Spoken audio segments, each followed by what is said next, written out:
తాకట్టులో ఉన్న బంగారాన్ని విడిపించి ఆ రోజు ఆన్లైన్ రేటుకే మేము కొంటాం. Sharma gold company. నీకు భార్య మీద ప్రేమ లేదు, అభిమానం లేదు, గౌరవం లేదు, పిల్లలంటే అసలు ప్రేమే లేదు. అర్థం చేసుకోవాలి కదా భర్తగా. ఎప్పుడు అర్థం చేసుకుంటావు నన్ను? ఇంకా నా ప్రొఫెషన్ అలాంటిది కాబట్టి నేను ఇక్కడ పని చేయాలి. నేను ఆఫీస్ లోనే పని చేయాలి. కరెక్టే. 10 నెలలు ఇంట్లోనే రెస్ట్ తీసుకొని ఉంటావు కదా, నీకు సమయం కుదరకపోవడానికి అంటున్నా.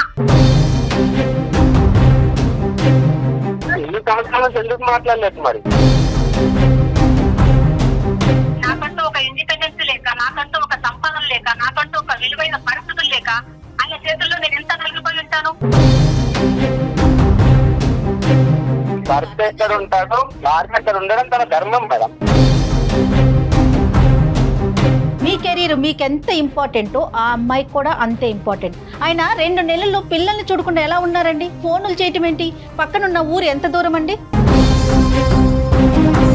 నేను సక్సెస్ అయిపోయాను, నేను సెటిల్ అయిపోయాను కాబట్టి నువ్వు రా అంటుంది. అలా వర్కౌట్ అవ్వదు ఇక్కడ అంజలి. నా వాళ్ళు, నా రిలేటివ్స్ కలవడానికి నీకు ఏదైనా ఇబ్బంది అనిపిస్తే పక్కన అడ్డే మాట తీసుకొని ఉంటాం. ఆ అమ్మాయి బిజినెస్ ఫ్లాప్ అవుతేనే నా దగ్గరికి వస్తుంది, నీకు ప్రాజెక్టులు రాకపోతే నువ్వు గుడివాడ వస్తావు అని ఒకరి నాశనాన్ని ఇంకోళ్ళు కోరుకోకండి. ఇదంతా కాదండి. శాంతి సంస్కారం కావాలనుకుంటే రమ్మనండి సార్. ఇంకెక్కువ మాటలు లేవు. అందమైన జీవితం సమర్పిస్తున్న వారు 49 అంటే సంతోషం, 49 అంటే సంతానం. 49 సమర్పించు అందమైన జీవితానికి స్వాగతం. నమస్తే డాక్టర్ గారు. నమస్తే జయ గారు. డాక్టర్ గారు, అంజలి అని మనకు ఒక ఆవిడ మెయిల్ చేశారండి. తన పర్సనల్ ఇష్యూ, పెళ్ళైపోయిన ఆవిడే హస్బెండ్ నుంచి ఒక చిన్న ఇష్యూ అనమాట. అది కూడా కెరీర్కి సంబంధించి డీటెయిల్గానే పెట్టారు. బట్ మీతో మాట్లాడేస్తానని చెప్పి రాత్రే నేను రిప్లై ఇచ్చాను. ఆవిడకి నెంబర్ కూడా ఇచ్చారండి. ఒకసారి కాల్ చేస్తానండి. చేయండి జయ గారు.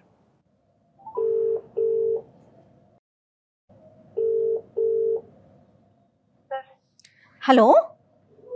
హలో అండి. నమస్తే అండి, నేను సుమన్ టీవీ అందమైన జీవితం ప్రోగ్రామ్ నుంచి కాల్ చేస్తున్నాను. నమస్తే అండి. జయానండి, నాతో పాటు డాక్టర్ కళ్యాణ్ చక్రవర్తి గారు కూడా ఉన్నారు. ఇదిగో డాక్టర్ గారితో మాట్లాడండి ఒకసారి. అమ్మా అంజలి, నమస్తే అమ్మా. నమస్తే డాక్టర్ గారు. ఎంతమ్మా మీ వయసు ఎంత? ఏ ఊరు మీది? నాకు 30 ఉంటుందండి. చెప్పమ్మా, ఏం చదువుకున్నారు? ఎంబీఏ చేశాను. Very good. ఎంబీఏ చేశారా? Very good, very good. చెప్పండి అంజలి. చెప్పండి అంజలి, ఏంటి సమస్య? సార్, నా హస్బెండ్ ఎడిటింగ్ లో వర్క్ చేస్తారు సార్, టీవీ ఎడిటింగ్ లో. సూపర్. ఓకే. యాక్చువల్ గా కరోనా కాలంలో నేను అమ్మ వాళ్ళ దగ్గరికి వెళ్ళిపోయాను గుడివాడకి. ఇదివరకు ఇంట్లోనే చిన్నగా టైలరింగ్ వర్క్ చేస్తుండేదాన్ని. ఇప్పుడు ఇక్కడ చిన్నగా నేను బిజినెస్ పెట్టడం జరిగింది, బొటిక్ లాంటిది. ఇక్కడ ఆదాయం పెరిగి మంచిగా భగవంతుడి దయ వల్ల నాకు ప్రమోషన్ లాంటి డెవలప్మెంట్ ఇచ్చి వచ్చింది. ఇక్కడ నెలకు 70,000 దాకా సంపాదిస్తున్నానండి. మా అమ్మ వాళ్ళందరూ ఇక్కడే ఉంటారు, ఆయన వాళ్ళందరూ ఇక్కడే ఉంటారండి. ఇక్కడే ఉండి ఇక్కడే వర్క్ చేసుకున్నాను. స్టార్ట్ చేశారు అంజలి? అవునండి. ఓకే అండి. ఓకే. ఇక్కడికి రండి, మనం ఇక్కడే ఉందాము, చాలా హ్యాపీగా ఉందాము, పిల్లలు ఉన్నారు, వాళ్ళ భవిష్యత్తును కూడా చూసుకుందామని చెప్తున్నాను. కానీ ఆయన వినట్లా. మీరు ఏమి ఎక్స్పెక్ట్ చేస్తున్నారు ఆయన వైపు నుంచి? అంటే అక్కడ ఆయనకు వచ్చిన ఆదాయము మామూలుగా ఇంటి ఖర్చులకి మెయింటెనెన్స్ గా సరిపోతుంది మేడం. ఇక్కడ నేను ఎలాగో దేవుడు డెవలప్ పెట్టాను కదా, ఇది కొంచెం డెవలప్ అయిపోయింది. ఇక్కడికి రమ్మంటున్నాను, అందరం కలిసి ఇక్కడే ఉందాము, ఇంకా మంచిగా గట్టిగా కాన్సన్ట్రేట్ చేస్తే ఇంకా ఎక్కువ పెరగచ్చు. ఆయన వర్షన్ ఎలా ఉంది? ఆయన ఏం చెప్తున్నారు? ఆయన ఇక్కడికే రమ్మంటున్నారు, హైదరాబాద్ వచ్చి అందరం ఇక్కడే కలుస్తున్నాం అంటున్నారు మేడం. అంటే అతనుకున్న ప్రొఫెషన్ బట్టి గుడివాడ వచ్చి చేయడానికి ఏమి ఉండదు కదమ్మా. టీవీ ఎడిటింగ్, సినిమా ఎడిటింగ్ అంటే మీడియా అంతా హైదరాబాద్ కదా. నాకు ఒక ఆపర్చునిటీ వచ్చింది. ఇన్ని రోజులు ఏదో ఇంట్లో అలా చేసుకుంటూ 3-4 వేలు సంపాదించుకునేదాన్ని. భగవంతుడి దయ వల్ల ఒక ఆపర్చునిటీ వచ్చి కొంచెం పెద్దగా అయిపోయి దీన్ని డెవలప్మెంట్ చేస్తూ 70-75 వేలు సంపాదిస్తున్నాను నెలకి. అంజలి, నీకు ఆపర్చునిటీ రావటం, అతనికి బ్రతుకు తెరువు లేకుండా పోవటం ఒకటి కాదు కదమ్మా. కాదు సార్, 10 ఏళ్ల నుండి ఆయన చెప్పినట్టే విన్నాను నేను. 10 ఏళ్ళైంది మా పెళ్లి జరిగి. ఇప్పుడు పిల్లలు ఉన్నారు. ఇప్పుడు అమ్మాయిలకంటూ ఒక సెల్ఫ్ గా ఏది ఉండదా సార్? అమ్మ, ఇక్కడ అమ్మాయిలు అబ్బాయిలు కాదు, కుటుంబం గురించి మనం మాట్లాడుకుందాం. ఏదైనా నీకు, నీ భర్తకి, నీ కుటుంబానికి ఉపయోగపడే సబ్జెక్ట్ గురించి మాట్లాడుకుందాం. నీ భర్తకు పడేటటువంటి కష్టంలో మిమ్మల్ని ఎప్పుడు వెనక్కి నెట్టడం కానీ, మిమ్మల్ని తొక్కటం కానీ అది ఎప్పుడు చేయలేదు కదమ్మా. అతను మీ గురించి, మీ కుటుంబం కదా సార్. ఇప్పుడు నన్ను తొక్కి పడేసినట్టే. ఎప్పుడు ఆయన చెప్పిందే వినాలంటాడు, ఆయన చెప్పిందే జరగాలంటాడు. ఈ 10 ఏళ్ల సంసార జీవితంలో ఆయన ఒక్క రూపాయి కూడా వెనుకేసింది లేదండి. ఇప్పుడు నాకంటూ ఒకటి ఆపర్చునిటీ వచ్చినప్పుడు చేసుకోవడంలో తప్పులేదు కదా డాక్టర్ గారు. కరెక్ట్, తప్పులేదమ్మా. కానీ దానివల్ల ఏం వచ్చింది అనేటటువంటిది ఎంత నిజమో, ఏం పోగొట్టుకుంటున్నాం అనేది కూడా అంతే వాస్తవం కదమ్మా. ఇక్కడ ఏమైనా పోతున్నాయా, అది ఆలోచించారా మీరు? అంటే పోవడం అంటూ ఏం పోవడం కాదండి. ఇప్పుడు నేను ఇక్కడే ఉన్నా కాబట్టి ఆయనకు రెగ్యులర్ గా వర్క్ అయితే ఉండదు. ఒక 6 నెలలు చేస్తే మళ్ళీ 10 నెలల వరకు ఇంట్లోనే ఉంటారు కదండి. అంటే ఏదైనా ఒక కంపెనీలో వర్క్ చేయట్లేదు ఆయన? లేదండి, ఒక సినిమానో Freelancer. చేస్తే ఆ వచ్చే వరకు మళ్ళీ 9 నెలల వరకు ఆయన వెయిట్ చేస్తుంటది అక్కడ. Okay okay. అప్పటి వరకు ఏం చేయాలి? నేను కూడా ఖాళీగా ఉంటే నాకు ఒక మంచి అవకాశం వచ్చినప్పుడు దాన్ని సద్వినియోగం చేసుకోవాలి కదా సార్. పిల్లలు ఎక్కడున్నారమ్మా? ఇప్పుడు పిల్లలు మీతోనే ఉన్నారు ఈ కరోనా టైం అంతా కూడా? నాతోనే ఉన్నారండి పిల్లలు. మరి అంటే భార్య అంటే ప్రేమ ఉన్నాయన కనీసం ఆదివారం రావాలండి. ఒక నెలకు ఒకసారి వస్తున్నాడండి ఆయన. పోనీ అతను రావట్లే, పోనీ నువ్వు వెళ్తున్నావమ్మా పిల్లల్ని తీసుకుని హైదరాబాద్? ఎప్పుడు నువ్వు అక్కడే కదా ఉంటావు? నేనేం వెళ్ళట్లేదండి, ఆయనే రావాలనుకున్నా నేను ఇక్కడ. అలా కదమ్మా, మీ ఇల్లు ఏంటి ఇప్పుడు? ఈ రోజు మీ ఇల్లు ఎక్కడ? హైదరాబాదే మీ ఇల్లు కదా. నువ్వు ఉద్యోగం ఏంటంటే ఇక్కడ నాకు ఒక మంచి అవకాశం వచ్చింది. మళ్ళీ అక్కడ ఉంటే ఆయన అక్కడే ఉందామని బిజినెస్ ని చేయకుండా చూస్తారు. అవకాశం బట్టి అవకాశం, బంగారమైనటువంటి అవకాశం, అనుకున్న స్థాయి కంటే ఇంకొక స్థాయిలో నువ్వు ఉన్నావు, బాగా డబ్బులు సంపాదిస్తున్నావు కాబట్టి ఇప్పుడు సడన్ గా ఇది నీ ఇల్లు అయిపోయింది. కానీ వాస్తవానికి మీ ఇల్లు హైదరాబాద్ కదమ్మా. ఒక 75,000 సంపాదించే స్థాయికి వెళ్ళారు అంటే అది గొప్ప విషయం కదా డాక్టర్ గారు. అతను కూడా ఆలోచిస్తే బాగుంటుందేమో. కాదు, 75,000 సంపాదించడం అనేటటువంటిది ఎంత ఇంపార్టెంటో ఈ కుటుంబాన్ని కూడా ముందుకు జాగ్రత్తగా తీసుకెళ్లటం అనేటటువంటిది కూడా అంతే ఇంపార్టెంట్. ఎందుకంటే డబ్బులు తను ఆ పాయింట్ కోసమే కదా అతను ఇక్కడికి రమ్మంటున్నారు. అంటే అది ఇప్పుడు ఎలా ఉంటుందమ్మా, ఒక అలవాటైన వాతావరణం, ఒక అలవాటు. ఇప్పుడు 7 సంవత్సరాలు 8 సంవత్సరాలు బట్టి మేడం గారు ఏ ప్రశ్నించలేదు, ఏం అడగలేదు, అతను చెప్పి చేతల్లో ఉంది, చెప్పినట్టే వింది. ఇప్పుడు సడన్ గా ఈ రోజు ఈ 75,000 కనిపించేటప్పటికి అతను ఊరు మారాలి, ఆవిడ ఊరు మారాలి అని అనుకుంటుంది. ఇప్పుడు ఆవిడ హక్కుల గురించి మాట్లాడుతుంది, నా కాళ్ళ మీద నేను నిలబడతానన్నది, ఇవన్నీ వాస్తవమే. ఒకప్పుడు ఇవి 75,000 కాకుండా అక్కడ ఏ వ్యాపారం లేనటువంటి పరిస్థితి వస్తే కనుక షారా మామూలే కదా, వెనకెళ్ళి భర్తతోనే అప్పుడు బాగానే ఉండేది. అంటే రోజు రోజుకి డెవలప్మెంట్ ని కోరుకోవటంలో తప్పేముంటుంది? అంటే నేను అంజలి వైపు మాట్లాడుతున్నానని కాదు, జనరల్ గా అనిపిస్తోంది. డెవలప్మెంట్ అనేటటువంటిది ఒక మనిషి బట్టి ఉండదు, కుటుంబం బట్టి ఉంటది. కుటుంబం అంతా డెవలప్ అవ్వాలి. ఈ రోజు ఏంటంటే కనుక అతనికి కూడా ఇక్కడికి వచ్చి అతనికి కూడా ఒక అవకాశం, ఒక వ్యాపారం ఉండి, పిల్లలకు కూడా మంచి స్కూలు, మంచి అట్మాస్ఫియర్ ఉండి, అత్తమామల యొక్క ప్రమేయం లేకుండా ఒక ఇండివిజువల్ గా హ్యాపీగా ఉండే కుటుంబం ఉంటుంది అనే నమ్మకం అతనికి ఉంటే కనుక ఎస్, ఆవిడ ఇక్కడ కాదు ఆఫ్రికా వెళ్ళైనా ఉండొచ్చు. ఏం అంజలి, ఈ నమ్మకాన్ని మీరు కల్పించగలుగుతారా? కల్పిస్తాను మేడం. ఇప్పుడు ఈ 10 ఏళ్లలో అదే డబ్బు లేక 10 ఏళ్ళు ఆయన చేతి కింద ఎంత నలిగిపోయి ఉంటాను మరి నేను. ఒక తలదించుకొని నాకంటూ ఒక ఇండిపెండెన్స్ లేక, నాకంటూ ఒక సంపాదన లేక, నాకంటూ ఒక విలువైన పరిస్థితులు లేక ఆయన చేతుల్లో నేను ఎంత నలిగిపోయి ఉంటాను. ఆధారలేస్తారు పైగా నేను మగాన్ని అనుకుంటూ. కనీసం మనకి అవకాశం వచ్చినప్పుడు దాన్ని యూజ్ చేసుకోవాలి కదా మేడం. నాకున్న దాన్ని మాత్రం నేను ఎట్టి పరిస్థితుల్లో యూజ్ చేసుకుంటాను మేడం. అక్కడికి వెళ్ళి అయితే సమస్య అయితే లేదు మేడం. మీ ఊరు, మీ వాళ్ళతో ఉండటం అతనికి ఇష్టం లేదంటారా? ఇప్పుడు మా వాళ్ళతోటి, అమ్మ వాళ్ళతోటి, నా రిలేటివ్స్ తోటి ఆయనకి ఇష్టం లేకపోతే ఒక అత్తింట్లో పక్కన ఉందాము. ఆయనకంతా ఆ విషయం ఆయనతో మెన్షన్ చేశారా? ఆయనతో మాట్లాడారా? చేశాను మేడం. అతనితో మాట్లాడాలేమో. అతను ఏమంటారు?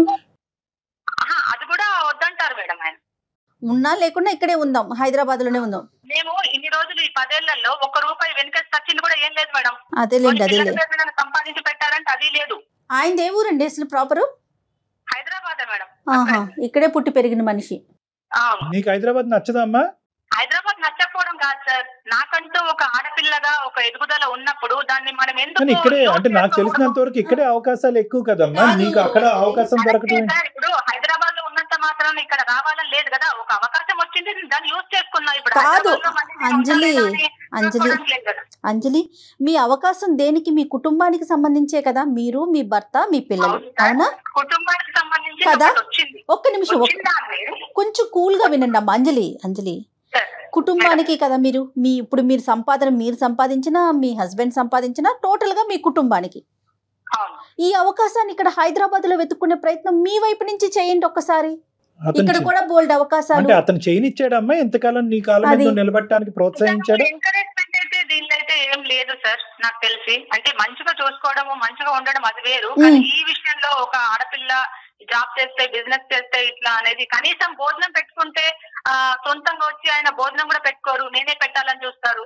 నువ్వు వడ్డించుకుంటే తప్పేంటి? సో ఇక్కడ హ్యాపీగా లేకపోవడం అన్నది కూడా అగ్గికి అర్థం పోస్తుంది. భార్య అన్నాక ఇంట్లో ఎన్నో పనులు చేసి అలసిపోతూ ఉంటది. వచ్చాక అన్నం వడ్డించుకోవడానికి కూడా ఆయనకు ఇదిగా ఉంటది. అన్నం కూడా వడ్డించుకోరు, నేను మళ్ళీ వచ్చి వడ్డించి పెట్టాలి. ఈ రోజు మీరు ₹1 మీ చేతిలోకి వచ్చేసరికి దాని నుంచి బయటకు వచ్చేయాలంటే అది కష్టం కదా, మనస్తత్వం అయితే మారదు కదా అంజలి? కరెక్టే మేడం. ఇప్పుడు ఆయనకు నెలకి ఇంత అమౌంట్ వస్తుంది అంటే నేను కూడా ఇట్లా ఆర్గ్యూ చేసి నేను కూడా అనకపోయేదాన్ని.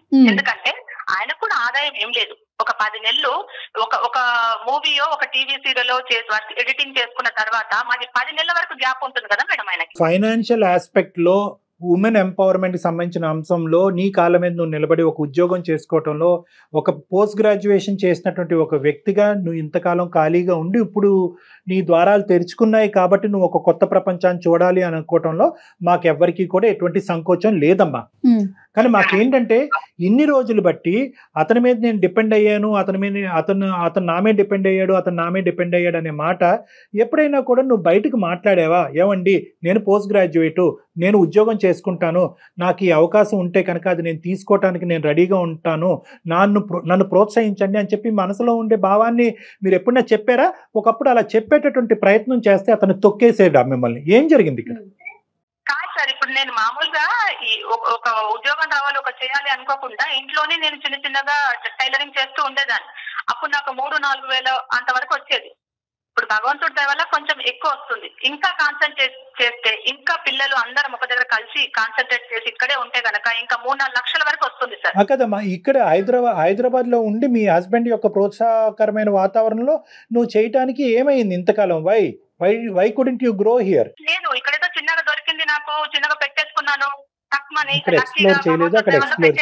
అక్కడ కస్టమర్లు పెరిగిపోయారు తనకి. అక్కడ కాంపిటీషన్ కూడా ఉండదు బహుశా నీకు. పెరిగిపోయాను. బిజినెస్ అనేది హైదరాబాద్ లో ఎంత కాంపిటీషన్ ఉంటుంది తెలియదు. అవునవును. ఒక్క విషయం అనే కాదు మేడం, ఎప్పుడు తను చెప్పేదే జరగాలంటాడు. మరి మాట్లాడొచ్చు ఆయనతో ఒకసారి ఏమన్నా మనం? మాట్లాడచ్చు. లైన్ లోకి తీసుకుంటాను. ఒకసారి విషయం చెప్పి లైన్ లోకి తీసుకోండి. ఇక్కడ ఒకటి క్లియర్ గా అర్థమవుతుంది కదా జయ గారు, ఇక్కడ ఏంటంటే అమ్మాయి ఇక్కడ కేవలం తన కాళ్ళ మీద తను నిలబెట్టడం గురించి మాట్లాడట్లేదు. అతని యొక్క ఆధిపత్యం, అతని యొక్క అధికార చలామణి, ఇలాంటి వాటి గురించి కూడా ఆవిడ మాట్లాడుతుంది. ఇప్పుడు రేస్ చేస్తుంది కదా. ఇప్పుడు ఎన్ని రోజులు ఆయనకి ప్లేట్లో అన్నం పెట్టి తప్ప తినని వ్యక్తికి ఈ రోజు ఒక అవకాశం కనిపించగానే అరే మనం కూడా ఇలా బతకచ్చు అనమాట, మనకు కూడా ఈ అవకాశం ఉంటది అనమాట. ఏం పేరు అన్నది?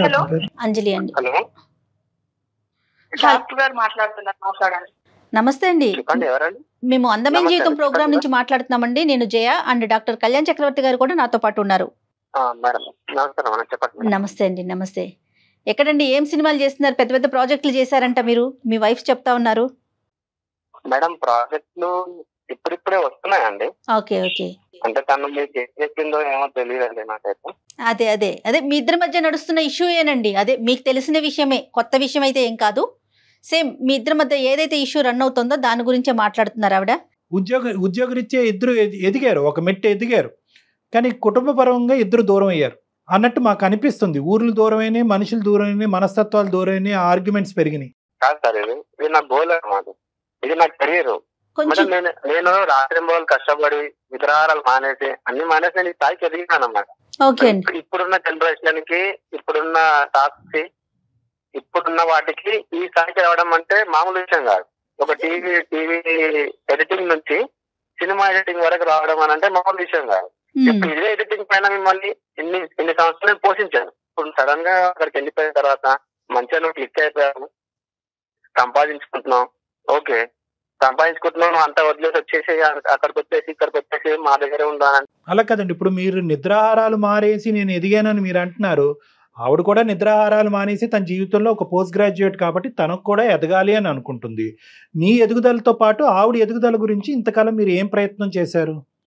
సార్ నేను తన ఎదుగుదలని నేను స్టాప్ చేయగలుగుతాను సార్. తను ఎదగమని చెప్పండి, తనకు ఫ్యూచర్, తన ఫ్యూచర్ తను చూసుకోమని చెప్పండి, పిల్లల ఫ్యూచర్ చూడమని చెప్పండి. నాకు ₹1 ఇవ్వనక్కర్లేదు. ఒక్క నిమిషం కార్తీక్, ఇంతకాలం జరిగినటువంటి ఎదుగుదల ఎందుకు ఈ కోవిడ్ టైంలో ఇంత క్లిష్టమైనటువంటి కాలంలో మీకు దూరంగా ఉన్న తర్వాత ఎదుగుదల అనేది ప్రారంభమైంది ఆవిడకి? అంటే ఆవిడ ఒక స్వేచ్ఛాయుతమైన వాతావరణంలోకి వెళ్ళి ఆలోచించి ఫ్రీగా ఉండటం వల్లే ఆవిడ ఎదుగుదల స్టార్ట్ అయింది కదా. అంటే ఇక్కడ ఏదో లేనిది అక్కడ ఉందనే కదా అర్థం. ఇక్కడ నేను ఫ్రీడమ్ తన ఫ్రీడమ్ నేను లాక్కోలేదు సార్. నేను ఫ్రీడమ్ మీద లాక్కొని ఉంటే కనుక ఇక్కడ తను కూడా చేసేది కాదు కదా. మీరు ఇచ్చారు, ఫ్రీడమ్ ఇచ్చారు, అవకాశం ఇచ్చారు, అవసరం ఉంటే కనుక ఆర్థికంగా సహాయపడటానికి కూడా మీరు రెడీ అయ్యారా? అవును సార్, నేను తన ఆదుకోవడానికి రెడీ ఉన్నాను. ఎందుకంటే కుటుంబం పరంగా అయితే నేను అన్నిటికీ ఓకే అనే ఉన్నాను. అంటే ఆవిడ వర్షన్ ఎలా ఉందంటే ఒక ప్రాజెక్ట్ అయిపోయిన తర్వాత చాలా గ్యాప్ వస్తుంది ఇంకొక ప్రాజెక్ట్ రావడానికి, ఇంకెప్పటికీ ఇవే బతుకులా, నాకంటూ ఒక అవకాశం వచ్చింది కదా అనేది ఆవిడ అంజలి వర్షన్ అండి. ఎప్పుడు ఒకేలా ఉండదు కదనమాట. ఇప్పుడు ఎంతో మంది పెద్ద పెద్ద ఎడిటర్లు అందరూ అలా భక్తులు ఉండి అలా చేస్తూ వచ్చిన వాళ్ళు అందరు, ఇలా కష్టపడుతూ వచ్చిన వాళ్ళు అందరు, ఎవరు కూడా ఒకేసారి ఒకే పై స్థాయికి ఎదగలేదు ఎవరు కూడా. కరెక్టేనండి, మీరు చెప్పే వర్షను కరెక్టే అనిపిస్తుంది. కానీ పిల్లలు కూడా పెరుగుతున్నారు కదా, బాధ్యతలు కూడా పెరుగుతూ ఉన్నాయి కదా. ఒక సింపుల్ లాజిక్ కార్తీక్, ఇప్పుడున్న పరిస్థితుల్లో చాలా మంది భార్యాభర్తలు గవర్నమెంట్ ఉద్యోగాలు అవనివ్వండి, ఇంకో ఉద్యోగాలు అవనివ్వండి, ఒకరు ఒక చోట ఇంకొకరు ఒక చోట పని చేసుకుంటూ ఉంటారు. అవకాశం వచ్చినప్పుడల్లా కలవటానికి ట్రై చేస్తూ ఉంటారు. సో మీది సింపుల్ గా చూడాలి అంటే కనుక మీది కూడా అదే పరిస్థితి. సో ఇలాగే కంటిన్యూ అవ్వచ్చు. ఆవిడ అక్కడ బిజినెస్ చేసుకోవచ్చు, ఆవిడకు అవకాశం ఉన్నప్పుడు ఇక్కడికి రావచ్చు, మీకు అవకాశం ఉన్నప్పుడు అక్కడికి రావచ్చు, సింపుల్ గా చూడాలని. కానీ ఇక్కడ ఏంటంటే ఇక్కడ ఎక్కడో మీ ఇద్దరి మధ్యన ఒక ఈగో అడ్డం వస్తుందేమో అని అనిపిస్తుంది. ఆవిడున్న చోటకి నేను వెళ్ళను, మీరున్న చోటకి నేను రాను అన్నట్టు వ్యవహారం నడుస్తుంది. దీనికి కారణం ఏంటి? మీరు ఎందుకు ఇన్ని రోజులు బట్టి అవాయిడ్ చేశారు? మీరు కలవటానికి ఎందుకు ప్రయత్నం చేయట్లేదు కార్తీక్? కనీసము ప్రతి ఆదివారం రావాలి సార్ ఇంటికి. కనీసం 3 వారాలు 4 వారాలు నెలకొకసారి వస్తున్నాడు సార్. సంసారం కావాలనుకుంటే రమ్మనండి సార్. మాటలు లేవు. అయ్యో అలా మాట్లాడకమ్మా అంజలి, అలా మాట్లాడకు, తప్పు. అవకాశం ఉండుండొచ్చు. పెట్టేస్తున్నారండి, ఇంత మంచి ఆదాయాన్ని వదిలేసుకొని ఎట్లా సార్ రమ్మంటారు? ఇక్కడ ఉన్నప్పుడు ఆయన కూడా సపోర్ట్ చేయాలి కదా. నేను ఎప్పుడు బాగుపడకూడదు, ఆయన ఒక్కడే బాగుపడాలి. ప్లాన్ చేస్తే కూడా నాకు అసలు విరుద్ధంగానే ఉంటారు ఆయన. నువ్వు ఓకేనమ్మా, నీకేమన్నా ఉండొచ్చు, ఏ ఆలోచన ఉండొచ్చు, కెరియర్ పరంగా నువ్వు 75,000 సంపాదించు, 75 లక్షలు సంపాదించుకో. పిల్లల్ని కూడా మాట్లాడించే అవకాశాన్ని కూడా ఎందుకు దూరం చేస్తున్నావు అమ్మా? మాట్లాడించలేదని తప్పుగా నన్ను అట్లా కన్వే చేయొద్దు. మాట్లాడించలేదు, ఎప్పుడు మాట్లాడించలేదు పిల్లలతో. ఆయన ఎప్పుడు వచ్చారని చెప్పండి, నెలకొకసారి 2 నెలలకొకసారి వస్తే మాట్లాడండి. ఎప్పుడు కాల్ చేసినా సరే, ఎప్పుడు కాల్ చేసినా సరే బిజీగా ఉన్నారు, ఎప్పుడు కాల్ చేసినా సరే పడుకున్నారు, ఏదో ఒకటి చెప్తున్నావు. మళ్ళీ మీ వాళ్ళు వాళ్ళు మాట్లాడినప్పుడు బాగానే మాట్లాడిస్తున్నావు వాళ్ళతో. టిఫిన్ బాక్స్ పట్టుకొని రోజు ఆఫీస్కి వెళ్ళి రోజు సాయంకాలం అట్లా వస్తున్నావా? నీకు కుదరకపోవడానికి ఏంటి ప్రాబ్లం ఏంటి చెప్పు? నా ప్రొఫెషనల్ లాంటిదే, కాబట్టి నేను ఇక్కడే ఉండి పని చేయాలి. నేను ఆఫీస్ లోనే పని చేయాలి. కరెక్టే, 10 నెలలు ఇంట్లోనే రెస్ట్ తీసుకొని ఉంటావు కదా, నీకు సమయం కుదరకపోవడానికి అంటున్నా. ఒక ప్రాజెక్ట్ వచ్చినప్పుడు ఇంకో ప్రాజెక్ట్ రావడానికి టైం పడుతుంది. అది 10 నెలలే అని నువ్వు చెప్పలేవు, 5 నెలలు అని చెప్పలేవు, 2 నెలలు చెప్పలేవు. ఒక ప్రాజెక్ట్ కంప్లీట్ అవ్వాలి, ఇంకో ప్రాజెక్ట్ రావచ్చు కదా. ఈ 10 నెలలు ఛాన్స్ ఉన్నప్పుడు నువ్వు ఇంటికి ఎందుకు రాకూడదు మరి?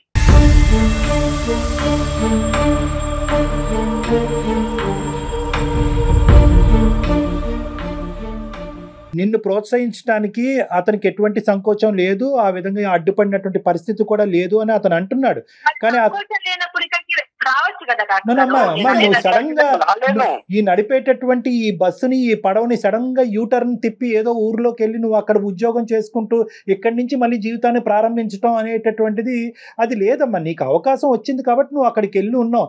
దీని గురించి అక్కడికి వెళ్ళి ఉందామని ఒక ప్లానింగ్ కానీ, అక్కడ నేను ఒక బిజినెస్ మొదలు పెడతానని ఒక ఆలోచన కానీ, ఒకప్పుడు అక్కడ బిజినెస్ సక్సెస్ అవుతే కనుక మీరు కూడా నాతో పాటు వచ్చి ఉండాలి అనే ఆలోచన ముందుగా జరిగిందా? నువ్వు సెటిల్ అయ్యాక ఆలోచన మొదలైందా? నేను ఏదైనా ప్లాన్ చేస్తే కూడా ఆయన క్వైట్ ఆపోజిట్ గా ఉంటారండి. ఏదైనా ప్లాన్ చేసి చెప్తే కూడా ఫైనల్ గా అన్ని జరిగిపోయాక నువ్వు సర్ప్రైజ్ చేయాలని అనుకున్నావమ్మా? Surprise gift ఇవ్వాలనుకున్నావా? అతను ఒప్పుకుంటాడా? అతనికి ఉండేటటువంటి సైకాలజీ, అతని మెంటాలిటీ, అతను చేసే ఉద్యోగం బట్టి ఏమంటే ఆయన తెలుసు నేను టైలరింగ్ చేస్తున్నా, ఇళ్లలో చేస్తున్నాను. ఆయన అక్కడ ఉన్నప్పుడు చేస్తున్నప్పుడు ఆయనకు తెలుసు కదా, కొంచెం డెవలప్ అవుతుందని కూడా ఆయనకు నమ్మకం ఉంది, తెలుసు. ఎన్ని సంవత్సరాల నుంచి ఎందుకు మాట్లాడలేదు మరి? కాదు కార్తీక్ గారు, ఎందుకు ఎత్తలేదు డాక్టర్ గారు? ఈ సంవత్సరం నుంచి ఎందుకు చెప్పలేదు? అంటే ఇప్పుడు వెళ్ళి అక్కడికి వెళ్ళి అక్కడ ఫిక్స్ అయింది కాబట్టి, అక్కడ సంపాదిస్తుంది కాబట్టి ఇదంతా రెట్రోస్పెక్టివ్ గా జరిగింది. ఎందుకు నన్ను అడగలేదు, ప్రశ్నించలేదు నన్ను? అంటే ఇప్పుడు అవసరానికి డాక్టర్ గారు, ఇప్పుడు అవసరానికి తను ఉన్నదన్నమాట. ఇక్కడ ఏంటంటే ఇది ఒక ప్లాన్ ప్రకారం జరగలేదు కార్తీక్. తను సడన్ గా అక్కడికి వెళ్ళాక తన వాల్యూ ఏంటి, తన యొక్క తెలివితేటలు ఏంటి, తన యొక్క స్కిల్స్ ఏంటి అనేటటువంటిది బయటపడటం, అది తన ప్రాక్టీస్ లో పెట్టడం, అది సక్సెస్ఫుల్ అవటం. కాబట్టి కుటుంబం అంతా ఇక్కడ షిఫ్ట్ అవ్వాలి అని అనుకోవటం ఆ అమ్మాయి యొక్క ఆలోచన శైలి అది కరెక్ట్ కాదు. ఈ మనిషికి చెప్తే కనుక ఏది చేయలేము, ఈ మనిషి యొక్క పర్మిషన్ తీసుకుంటే కనుక ఎక్కడ గొంగలు అక్కడే ఉంటది. కాబట్టి ఒక నిర్ణయం తీసుకుని ఒక ప్లాన్ ఇంప్లిమెంట్ చేసిన తర్వాత అప్పుడు ఇతనికి బొట్టు పెట్టి పిలుద్దాం అన్నట్టుగా ఆ అమ్మాయి అనుకుంది. అది వర్కౌట్ అవ్వలేదు ఇక్కడ. అందుగురించి ఈ రోజు అమ్మాయి అంత గట్టిగా మాట్లాడుతుంది, నేను సక్సెస్ అయిపోయాను, నేను సెటిల్ అయిపోయాను కాబట్టి నువ్వు రా అంటుంది. అలా వర్కౌట్ అవ్వదు ఇక్కడ అంజలి. నువ్వు ఇది జాగ్రత్తగా ఆలోచించుకో. ఈ 10 ఏళ్ళు ఆయన చెప్పినట్టే నేను విన్నాను సార్. నువ్వు చెప్పినట్టు అతను వినలేదా? నేను చెప్పినట్టు ఆయన చెప్పినట్టు నేను విన్నాను సార్. భార్యగా నేను అన్ని చేశాను. ఆయన నాకు 2 పిల్లలు ఉన్నారు, వాళ్ళ భవిష్యత్తును కూడా నేను చూసుకోవాలి అమ్మ, నీ కదా. బాధను అర్థం చేసుకున్నావు, నీ ఫ్యూచర్ గురించి ఆలోచిస్తున్నాం కాబట్టే మేము మాట్లాడేటటువంటి మాటలో కొద్ది కఠినంగా అనిపించిన బ్యాలెన్స్ అన్నది ఉంది. కెరియర్ అనేటటువంటిది ఎంత ఇంపార్టెంటో, నీ స్కిల్ టాలెంట్, సమాజంలో నీకు ఒక పేరు ప్రఖ్యాత, నీకంటూ నీ కాళ్ళ మీద నిలబడటం అనేది ఇంపార్టెంటో, నీ భర్త యొక్క ఆలోచన ఈ కుటుంబాన్ని కాపాడవలసినటువంటి బాధ్యత కూడా నీ భుజస్కంధాల మీద ఉందమ్మా.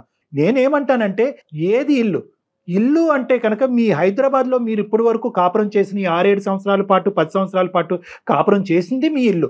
సో ఎవరింటికి వెళ్ళాలి? ఇప్పుడు మీరు కెరియర్ పరంగా సృష్టించుకునే ఈ కొత్త ఇంటికి అతను రావాల్సిన అవసరం లేదు కదా. మీరు హాలిడేకి వెళ్ళారు, హాలిడేకి వెళ్ళి బిజినెస్ పెట్టారు, బిజినెస్ సక్సెస్ అయ్యింది కాబట్టి ఇది నా ఇల్లు, నువ్వు నా దగ్గర రా అంటే ఎలా అవుతుందమ్మా? How does this work? నాకు ఈ కాన్సెప్ట్ అర్థం కావట్లేదు అంజలి. నిజంగా నువ్వు సక్సెస్ అయ్యావు, నీకంటూ ఒక పేరు ప్రఖ్యాత వచ్చిందనే ఆనందం నాకు ఎంత ఉందో, నేను ఇక్కడ ఉన్నాను కాబట్టి నువ్వు రా అని నీ భర్తని పిలుచుకుని రావటము అనేటటువంటిది కరెక్ట్ లేదు. అతనికి కూడా అభిమానంగా ప్రేమ ఉండాలి కదండి. ఇప్పుడు ఎన్ని రోజులు ఆయన చెప్పినట్టు విన్నాను, ఒక అవకాశం వచ్చినప్పుడు ఇక్కడ మనకేదో తగిలింది, అదృష్టం తగిలినట్టు తగిలింది. ఇక్కడ ఉన్నప్పుడు ఆయన కూడా సపోర్ట్ చేస్తూ సరే ఉందాంలే అని అంటే తప్పేముందండి. నన్ను సపోర్ట్ చేస్తూ నేను అందంగా ఉంటాను కదా. నో ఒక్క నిమిషం అమ్మా అంజలి, ఒక్క నిమిషం మా మాట వినండి. అంజలి, కార్తిక్ యొక్క గ్రోత్ సంతోషిస్తున్నావా లేదా నువ్వు? అతను ఇప్పుడు టీవీ ఎడిటింగ్ నుంచి సినిమా ఎడిటింగ్ వరకు వెళ్ళాడు. నువ్వు ఒక్క మాటలో చెప్పమ్మా నా ప్రశ్నకు సమాధానం. ఏ భార్య అయినా భర్త ఎదుగుదలకు సంతోషం. Okay, 1 minute. Karthik, okay Karthik, నీ భార్య ఇలా తన కాళ్ళ మీద తను నిలబడి ఈ డబ్బులు సంపాదించడం అనేది, తనకంటూ ఒక పేరు సంపాదించడం అనేది మీరు ఆనందిస్తున్నారా లేదా? రైట్. ఇప్పుడు అమెరికాలో భర్త వర్క్ చేసి ఇండియాలో భార్య చేసిన దాఖలాలు లేవా మనకు?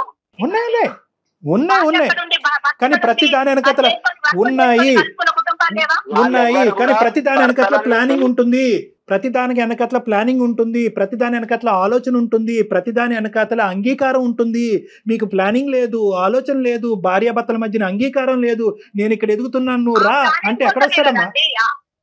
ఆ ప్లానింగ్, అంగీకారము, ఆలోచన, అభిమానం కోసమే కదా అడుగుతుంది. అర్థం చేసుకోకపోతే ఎలా చేస్తాను?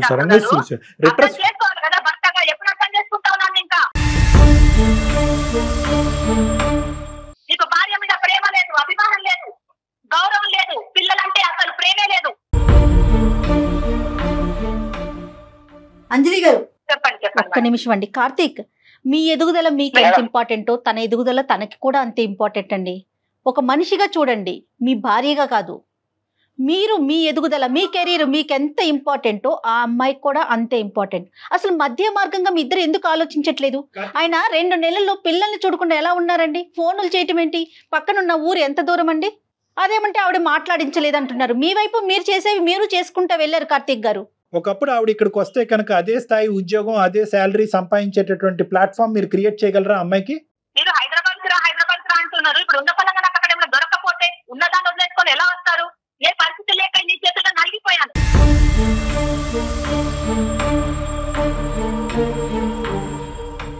అమ్మా అంజలి, మాటలు పెరిగిపోతున్నాయి అంజలి. ఇప్పుడు మాట పెరిగిపోతుంది, అది ఇంకొక ఇష్యూకి దారితీస్తుంది. ఈ గొడవ పడేదంటే కనుక మీరు ఈ గొడవ పడాలి అనుకుంటే ఫోన్ పెట్టేసి కూడా గొడవ పడండి. అది కాదు. ఒక్క నిమిషం కార్తిక్, ఒక్క నిమిషం. ఆ అమ్మాయి ఎదుగుదలకి నీకేం అబ్జెక్షన్ లేదు, మీ సక్సెస్కి ఆ అమ్మాయి ఏం అడ్డు కాదు. ఎవరు ఎక్కడుండాలో అక్కడే ఉండండి. ఎవరు విజిటింగ్ అంటే ఏంటంటే మీరు ఈ బ్యారియర్స్ అన్ని తీసేసేయండి. ఒకరు ఎదుగుదల ఒకరు కోరుకుని ఒకరినొకరు ప్రేమించుకునేటట్టయితే కనుక ప్రతి వీకెండ్ ఆ అమ్మాయి నీ దగ్గర కానీ నువ్వు ఆ అమ్మాయి దగ్గర కానీ వెళ్ళొచ్చు, నో ప్రాబ్లం. చక్కగా మీకు ప్రాజెక్ట్ అయిపోయినాక చాలా టైం ఉంటుంది, ఆ టైంలో మీరు వెళ్ళండి అక్కడికి. తనకు అవకాశం ఉన్నప్పుడు తను వస్తుంది పిల్లల్ని తీసుకొని. ఇద్దరు కలిసే ప్రయాణం చేయాలి, ప్రతిరోజు మొహం చూసుకోవాలని అవసరం లేదు. మీ కెరియర్ గ్రోత్ అనేటటువంటిది ఎంత ఇంపార్టెంటో మీ యొక్క ఇండివిజువల్ ఒకరు ఎదుగుదల ఒకరు ఎదగాలి అనేటటువంటి కోరిక భావం అనేటటువంటిది ఇండివిజువల్స్ మీ ఇద్దరిలో ఉండటం అనేది కూడా అంతే ఇంపార్టెంట్. ఒకరి నాశనాన్ని ఇంకోళ్ళు కోరుకోకండి, అది కరెక్ట్ కాదు. మీరేంటంటే అవకాశం ఉన్నప్పుడు హైదరాబాద్ లో ఉండండి, అవకాశం లేనప్పుడు చేదోడు వాదాడుగా ఆ అమ్మాయి బిజినెస్ లో కూడా మీరు పాలు పంచుకోండి.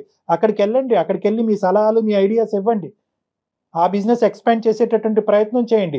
ఆ అమ్మాయికి ఎప్పుడైనా బిజినెస్ డల్ అయ్యి బిజినెస్ లేనటువంటి పరిస్థితిలో ఉంటే కనుక ఇక్కడికి వచ్చి ఉంటుంది.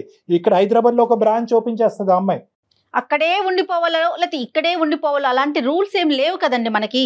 మన ఇష్టం కదా, మన చేతుల్లో ఉంది కదా. మీ ఈగో వల్ల పిల్లల్ని నెలల తరబడి సంవత్సరాల తరబడి చూడకుండా మా అమ్మ నాన్న కొట్టుకోవటం ఎదుగుదల వల్ల కాదు, మా అమ్మ నాన్న కొట్టుకోవటం వల్లే దూరంగా ఉన్నారనే అభిప్రాయం పిల్లలకి క్రియేట్ చేయొద్దు. మీ ఇద్దరు ఎదుగుదల అనేటటువంటిది ఎంత ఇంపార్టెంటో పిల్లల ఆలోచన శైలి వాళ్ళ మానసిక ఎదుగుదల అనేది కూడా అంతే ఇంపార్టెంట్. అవకాశం వచ్చినప్పుడు పరిగెట్టుకుని ఒకరు ఊరు ఇంకోళ్ళు వెళ్ళే ప్రయత్నం చేయండి, పిల్లలు సంతోషిస్తారు. సింపుల్ గా ఇదే మీ ప్రాబ్లం కి దానికోసమే కదమ్మా, దానికోసమే కదా. ఇదైతే నా సొల్యూషన్. ఇద్దరు అర్థం చేసుకోవాలి. కార్తీక్, ఆ అమ్మాయికి రెస్పెక్ట్ ఇవ్వాలి. ఆ అమ్మాయి సెటిల్ అయ్యింది అంటే కనుక ఒక పోస్ట్ గ్రాడ్యుయేట్, ఆ అమ్మాయి సెటిల్ అయినందుకు ప్రోత్సహించండి. ఇంకో కొత్త బ్రాంచ్ ఓపెన్ చేయాలి అనేటటువంటి కోరికను పెట్టుకోండి. మీరు ఆ విధంగా ప్రోత్సహించండి. ఆ అమ్మాయి హ్యాపీగా మీ దగ్గరికి రావడానికి ఒక ప్రయత్నం చేస్తుంది. ఓకే అంజలి, ఏమ్మా, ఆల్ ద బెస్ట్. జాగ్రత్తగా కూల్ మైండ్ సెట్ తో ఆలోచించుకోండి. ఖచ్చితంగా ఒక బంగారు భవిష్యత్తుని ఇస్తారు మీ పిల్లలకి. హ్యాపీగా ఉండండి. అంజలి గారు అండ్ కార్తీక్ గారు, రైట్ అండి. నమస్తే. నమస్తే బోత్ ఆఫ్ యు. ఓకే, నమస్తే. అందమైన జీవితం సమర్పిస్తున్న వారు 49 అంటే సంతోషం, 49 అంటే సంతానం.